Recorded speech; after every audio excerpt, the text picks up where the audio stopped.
Sihir pemisah, sihir pendarahan dan sihir memandulkan antara amalan ilmu hitam yang sering kita dengar. Sihir merupakan ilmu berkaitan perubatan syirik melalui pertolongan makhluk gaib sama ada syaitan atau jin yang bertujuan untuk menyakiti dan memudaratkan manusia. Meskipun dunia sudah semakin moden, namun amalan syirik seperti sihir dalam kalangan masyarakat kini masih tinggi. Malahan, perbuatan sihir kini telah pun berleluasa menerusi jaringan telekomunikasi. Terbaru, seorang lelaki berusia 23 tahun sedang melakukan aktiviti pemujaan di dalam rumahnya di Pulau Pinang ditahan. Turut dijumpai patung dan lilin serta beberapa gambar pasangan yang dicetak dipercayai bagi ritual pemujaan. Trend ini amat membimbangkan kerana kepercayaan kepada perkara khurafat atau amalan syirik ini boleh mengakibatkan terpesongnya akidah umat Islam. Justru, apakah yang boleh kita lakukan bagi mengelak terkena sihir cyber ini dan adakah jenayah undang-undang sihir ini boleh dilakukan? Itu dia laporan yang disediakan oleh rakan wartawan kami Syifa yang menggambarkan topik kita pada hari ini, sihir cyber. Oleh itu, kita akan bincangkan bersama tetamu kita selepas ini. Betul, dan sudah pun terhubung dalam talian kita bersama dengan Datuk Seri Ustaz Suhaimi Rozali yang merupakan seorang pendakwah bebas dan pengamal perubatan Islam. Assalamualaikum Datuk Seri Ustaz. Ya, Waalaikumsalam warahmatullahi. Apa khabar Datuk Seri Ustaz, sihat? Alhamdulillah sihat. Alhamdulillah. Okey, Datuk Seri Ustaz, terima kasih kerana sudi bersama dengan kami di Wanita hari ini untuk bercerita, berkongsi tentang sihir cyber ni. Okey, Hawa, kita boleh mulakan ya? Ya. Datuk Seri Ustaz, sebagai mukadimahnya kan, mungkin Datuk Seri boleh mulakan dengan sihir itu sendiri. Kita semua tahu yang sihir ini bukanlah sesuatu perkara baharu, tetapi sihir cyber pula, terma ini mungkin baru-baru ni sahaja yang kita mula mendengar tentang sihir cyber. Jadi sebagai permulaannya, Datuk Seri Ustaz, mungkin boleh diterangkan dengan lebih lanjut lagi tentang sihir cyber ni. Okey, Assalamualaikum warahmatullahi wabarakatuh. Terima kasih kepada dua pengacara kita pada hari ini dan juga kepada penonton-penonton wanita hari ini. Tajuk pada hari ini berkaitan dengan sihir cyber. Jadi sihir cyber ni macam yang kita selalu dengar lah. Kadang-kadang ada orang percaya, ada orang tidak percaya. Tapi bagi saya, sihir cyber ini dia lebih kepada sihir kontemporari. Maknanya sihir semasa yang ada pada hari ini. Sebab apa yang perlu kita tahu, setiap zaman ini, setiap zaman dia akan ada kita sebut dengan gangguan daripada sihir dan sebagainya mengikut zaman. Kalau macam kita sekarang ni zaman yang mana orang banyak menggunakan internet, orang banyak menggunakan komputer, orang banyak menggunakan ICT lah lebih kurang macam tu. Jadi adakah di zaman yang ada ICT pada hari ini benda-benda sihir itu sudah tidak ada? Jawapannya tidak. Kerana apa? Daripada tadi kita dengar kan, daripada rencana-rencana yang disebut tadi, bahawasanya benda-benda yang macam ini dia tetap berlaku dan relevan, akan berlaku sampai hari kiamat mengikut fasa yang disebut dengan zaman yang ada pada hari ini. Maknanya kalau zaman hari ini, zaman teknologi, zaman ICT, zaman komputer, zaman internet, zaman telefon, jadi sihir itu juga boleh dibuat melalui benda-benda yang berlaku tadi. Sebab apa? Pada sihir itu dia ada tiga. Satu, perkara itu adalah perkara luar biasa. Maknanya benda tu macam black magic lah. Yang kedua, melibatkan bantuan jin. Yang ketiganya, dia ada peralatan khusus. Jadi peralatan khusus tu lah yang macam kata gambar tadi tu. Jadi banyak kalau kita ada kongsi-kongsi gambar dalam Facebook, kita ada kongsi gambar dalam TikTok, kita ada kongsi gambar dalam Instagram. Sebenarnya bahaya, tapi disebabkan kerana zaman sekarang kita memerlukan benda tadi. Bayangkan duduk dekat rumah, tambah sekarang kan, kita ada dalam rumah semua, boleh kan kadang-kadang anak-anak pun PDPR pun senang menggunakan internet. Maknanya cabaran kita pada hari ini lagi besar dalam kita berhadapan dengan sihir cyber ini. Sebab apa saya kata macam tu? Sebab pertama sekali isteri kita bekerja. Okey, kalau isteri kita tak bekerja, suami kita bekerja. Ya. Kemudian dekat luar sana kalau kita lihat pada hari ini, orang hari ini walaupun tidak boleh berjumpa, tapi boleh berjumpa dalam alam maya. Betul. Bayangkan kita duduk dalam bilik seorang-seorang. Kita duduk dalam bilik seorang-seorang, bayangkan. Siapa yang tidur di sebelah kita? Kadang-kadang kita tidur dengan isteri kita, tapi sebelah kita ada telefon. Maknanya, friend-friend kita tu tetap boleh masuk ke dalam rumah kita 24 hours, 24 jam. Betul tak? Ya. Itu saya kata, itu belum ambil kira orang menggunakan sihir zaman cyber untuk berniaga. Sekarang ni kan kita nak niaga susah. Banyak orang berniaga semua melalui online. Ya. Bila kita berniaga online, kadang-kadang nak bagi laris jualannya, maka digunakan unsur-unsur sihir tadi. Baik. Jadi kita sebagai orang awam ni, kadang-kadang kita tak didedahkan dengan ilmu-ilmu macam ni. Jadi bila tidak didedahkan, dia menjadi satu benda yang sangat-sangat bahaya. Terutama sekali benda yang berkaitan dengan pencarian hidup kita hari ini. Kita lockdown dan sebagainya kan. Jadi apa yang terbaik, apa yang memudahlah orang mendapatkan sesuatu, melainkan dengan cara menggunakan sihir, disebabkan kerana sihir ini sampai sekarang belum.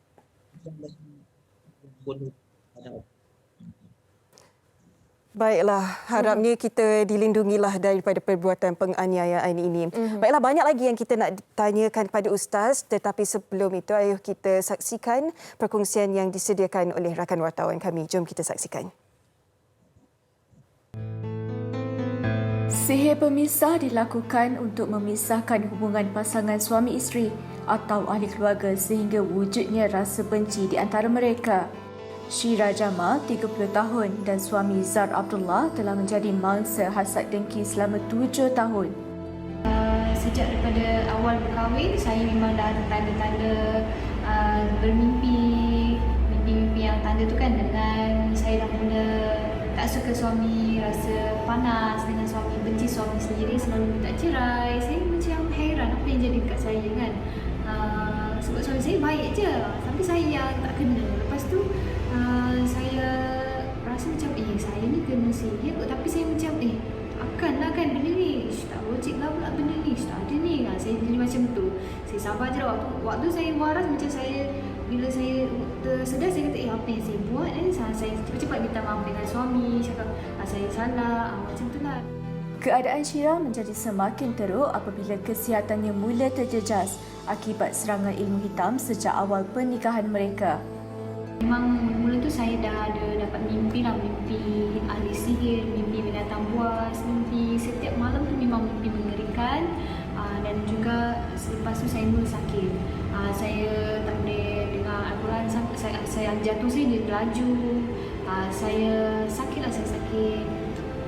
kepala, saya selalu pening. Lepas tu saya emosional. Saya macam tak boleh berfikir dengan waras sangat. Yang paling teruk saya sakit sampai saya pitang lah, setiap hari saya pitang. Saya masuk ward 3 hari, doktor kata tak jumpa sebab dan juga tak ada jumpa masalah apa-apa.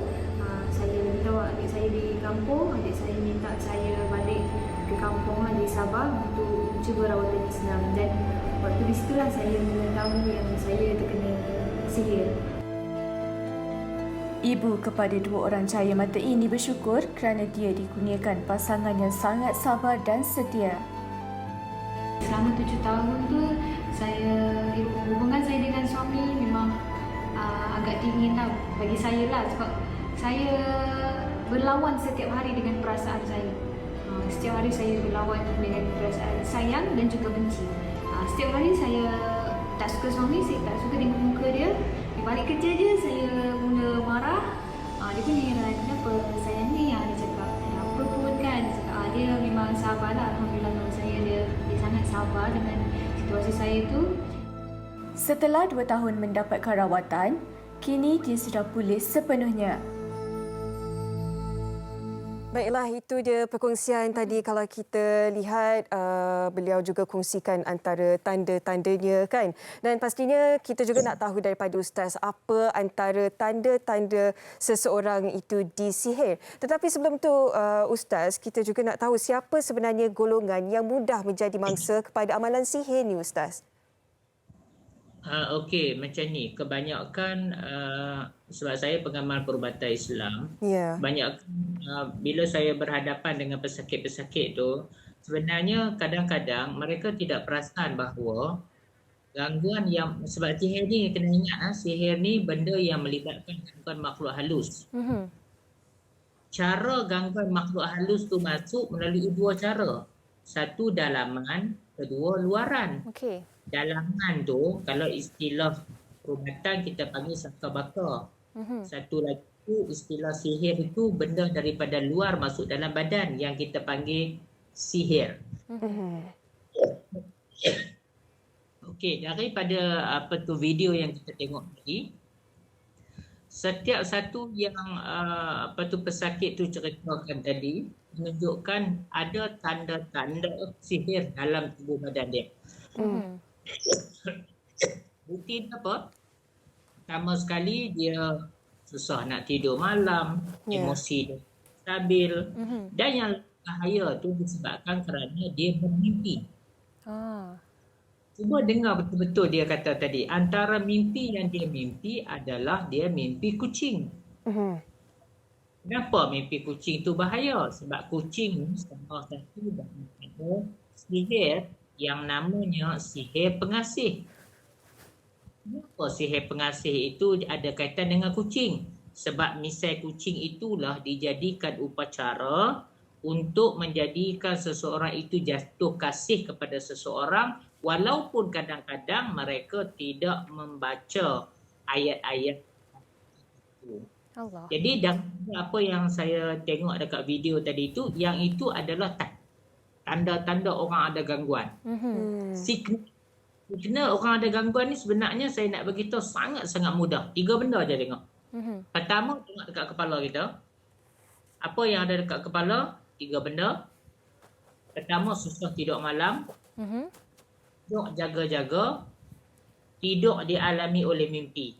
Bila ada 3 benda ini, maknanya gelombang dalam tubuh badan kita terbuka menjadi sebab kepada benda halus tu boleh masuk dalam tubuh badan kita. Saya nak tanyalah kepada Uyainah ataupun pada Hawa. Ya, Datuk Seri. Telefon buka ke tutup? Tutup. Internet buka ke tutup? Buka. Ya. Ini juga salah satu benda yang saya nak sebut bahawasanya benda halus ini dia bergerak melalui gelombang.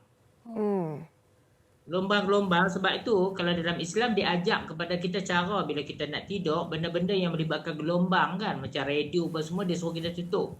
Tapi kita ini dalam masyarakat, kita takkan boleh tidur kalau telefon tak duduk di sebelah kita. Betul tak? Betul. Sebab kerja lagi kan. Alarm clock lagi. Jadi apa yang menjadi masalahnya, kita macam saya kata tadi, kita tak boleh lari daripada teknologi. Teknologi adalah sebahagian daripada kehidupan kita. Tapi dimensi benda halus tu, dia lagi advance daripada kita. Kita jangan ingat jin ataupun gangguan makhluk halus yang ada pada hari ini itu adalah jin macam Ahmad Al-Bab. Faham tak? Jin sekarang ni adalah jin educated. Jin yang dia pun berinternet macam kita. Bahkan internet tu adalah gelombang dia. Saya nak kongsi satu kisah. Semalam ada seorang sahabat saya, dia minta tolong berkaitan dengan kakak dia yang kena pukau. Pukau salah satu daripada sihir juga. Habis dekat 100,000 juga habis. Lepas daripada itu, dia ada hantar kepada saya satu rakaman suara perbualan telefon. Maknanya lelaki tadi yang pukau perempuan tadi, maka adalah interaksi, komunikasi di antara dua orang tadi. Yang peliknya, suara perempuan itu jelas. Tapi suara lelaki ni, dia macam suara yang sangat menakutkan. Okey. Dia macam suara binatang yang kita tak faham bahasa dia. Dia cerita macam gambar-gambar alien. Lebih kurang macam tu lah. Saya tak understand video tu, tapi nak bagi tahu bila orang tanya kepada saya, sebab itu benda halus ni boleh dikesan, boleh ditangkap melalui gelombang. Gelombang tu maknanya contoh takat gambar. Ya. Kadang-kadang kalau kita ambil gambar, kenapa di belakang tu ada orang lain? Sebab dekat gambar tu dia ada flash. Flash tu dia cahaya. Cahaya itulah yang dapat menangkap benda halus. Begitulah juga dengan suara tadi. Jadi, ada satu kaedah untuk kita mengesan orang yang ada gangguan itu. Sebab itu orang dulu-dulu bila dia nak buat rawatan, dia minta gambar. Kenapa dia minta gambar? Sebab bila flash tu bila dia tangkap, dia boleh nampak benda yang ada di sebaliknya. Kalau kita orang biasa tak boleh nampak lah. Jadi itu yang saya katakan bahawasanya walaupun dunia hari ini maju, tapi kita tetap ada gambar. Cuma gambar dulu tu gambar skeping kan. Sekarang ni gambar dalam internet. Tapi itu bahaya ataupun tidak? Sangat bahaya. Orang boleh print keluar, kemudian orang boleh tuju sihir. Sihir itu kita berada sejauh mana pun dia akan sampai. Tapi ini kes lah. Ada kadang-kadang dia pergi luar negeri, sihir tu dia jadi terbatal. Dia balik negeri, sihir tu kena balik. Contoh, dia pergi luar negeri, katakan dia pergi Mekah ke pergi mana kan. Dia tak sakit. Dia balik sahaja ke negeri dia sakit. Okey. Tak pelik. Itu maknanya jin antarabangsa. Wow. Saya pernah satu kes tau, saya rawat. Yang ini saya kesian. Kebetulan dia seorang datuk duduk di area di sebelah Ampang. Dia punya kes sangat luar biasa. Apa dia? Dia kahwin dengan isteri dia. Isteri dia ini tak boleh keluar rumah. Bila isteri dia keluar rumah, dia akan pensan automatik. Memang tak sedar diri. Jadi macam koma. Bawalah pergi mana pun dia tak akan sedar. Masuk balik dalam rumah dia akan sedar balik. Ini dipanggil sihir paku. Sihir paku ni maknanya sihir pasak. Dia pasak dekat rumah dia menyebabkan orang tak boleh keluar rumah. Okey. Semuanya sebenarnya adalah berpunca daripada dengki. Okey. Jadi hari ni kaya, hari ni cantik, hari ni ada benda lebih sikit kan. Kita tunjuk dekat orang. Tensi nak tayang. Itu masalah. Betul, Datuk Seri Ustaz. Saya kira macam apa yang Datuk Seri katakan tadi, selagi mana rasa dengki, iri hati ini ada dalam diri manusia, selagi itulah isu berkaitan dengan sihir ini takkan pernah habis. Dan sekarang kita faham yang sebenarnya sihir ini boleh berlaku disebabkan oleh gelombang. Dan kalau Ustaz, Datuk Seri Ustaz boleh kongsikan juga, ramai dalam kalangan mereka yang terkenal khususnya, gambar mereka berada di mana-mana sahaja. Dan adakah gambar penuh ini seboleh-bolehnya kita elakkan daripada kita upload ataupun muat naik di media sosial, dan bagaimana pula dengan mereka yang gambarnya ada di mana-mana sahaja? Datuk Seri Ustaz, mungkin boleh dikongsikan. Okey, sebaik-baiknya kalau gambar ni yang penting adalah kawasan muka. Jadi biasanya orang kalau pose gambar dia akan pose muka sebab muka melambangkan kecantikan.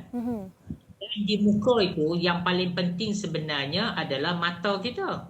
Sebab benda halus tu boleh masuk melalui ain. Yang selalu kita dengar penyakit ain, penyakit mata.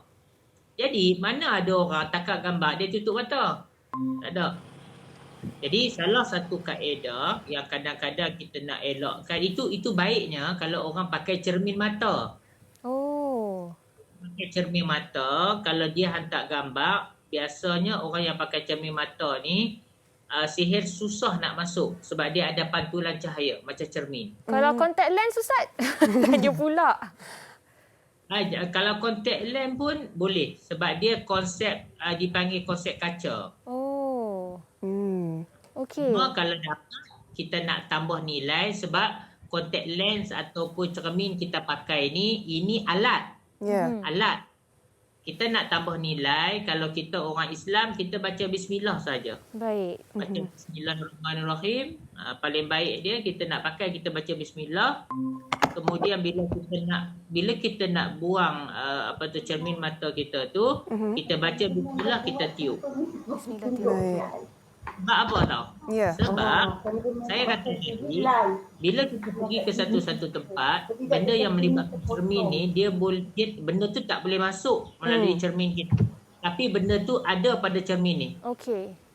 Jadi kebanyakan daripada kita kadang-kadang dia tidak merawat cermin dia. Okey. Merawat tu dalam arti kata benda halus tu akan berada di cermin kita sebab dia akan berada pada alat.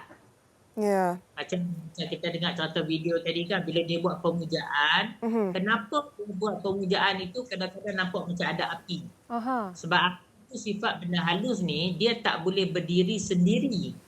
Faham tak? Cuba tengok api. Boleh tak api tu dia nak menyala sendiri? Tak boleh.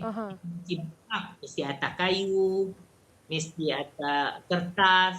Macam tu juga yang kalau kita istilahkan hantu kan, kalau dia kacau kita, dia bagi kita takut dulu. Maknanya dia bagi langsir dekat tingkat itu tu bergerak-gerak. Sebab apa? Sebab sifat jin tu dia menumpang. Dia menumpang. Okey. Jadi kalau kita cari cara yang berkaitan dengan api tu, biasanya jin tu adalah jin-jin yang bukan Islam dan jin-jin Islam. Baik. Ustaz, pastinya kita semua mahu dilindungi daripada perbuatan sihir dan ilmu hitam ni. Boleh Ustaz kongsikan kepada kita semua apa amalan yang boleh kita lakukan? Semoga kita semua dilindungi Ustaz. Doa-doanya, amalan-amalannya. Silakan Ustaz. Saya punya prinsip hidup mudah aja. Jaga Allah, Allah jaga kita. Ya. Apa maksud jaga Allah, Allah jaga kita? Mudah saja. Amalkan satu doa yang paling ringkas, iaitu Bismillahi Allahu Akbar. Bismillahi Allahu Akbar. Apa makna dia tahu? Bismillahi maknanya dengan nama Allah. Allahu Akbar itu kita tunaikan sembahyang. Selesai. Kemudian satu lagi tips yang guru saya ajar dalam sembahyang, jangan lupa membaca surah Al-Falaq dan surah An-Nas. Amalkan. Amalkan surah Al-Falaq, amalkan surah An-Nas. Sebab apa kita baca dalam sembahyang itu lebih memberi kesan. Ada orang ajar kita baca lepas sembahyang. Lepas sembahyang baca Al-Falaq, baca An-Nas, kita baca Al-Fatihah kan, minta Allah lindung. Tapi guru saya ajak lebih baik baca dalam sembahyang, takut kita lupa di luar daripada sembahyang. Itu tip yang paling. Wow. Baik, Datuk Seri Ustaz, saya kira banyak yang Datuk Seri Ustaz sudah berikan penjelasan dan juga cara tentang bagaimana kita boleh mengelak daripada terkena sihir, terutamanya sihir cyber yang sedang berlaluasa sekarang ini. Kami nak ucapkan terima kasih banyak-banyak kepada Datuk Seri Ustaz Suhaimi Rozali yang merupakan pendakwah bebas dan pengamal perubatan Islam di atas perkongsian pada hari ini. Terima kasih Datuk Seri Ustaz. Sampai berjumpa lagi. Assalamualaikum. Assalamualaikum Ustaz. Warahmatullahi wabarakatuh.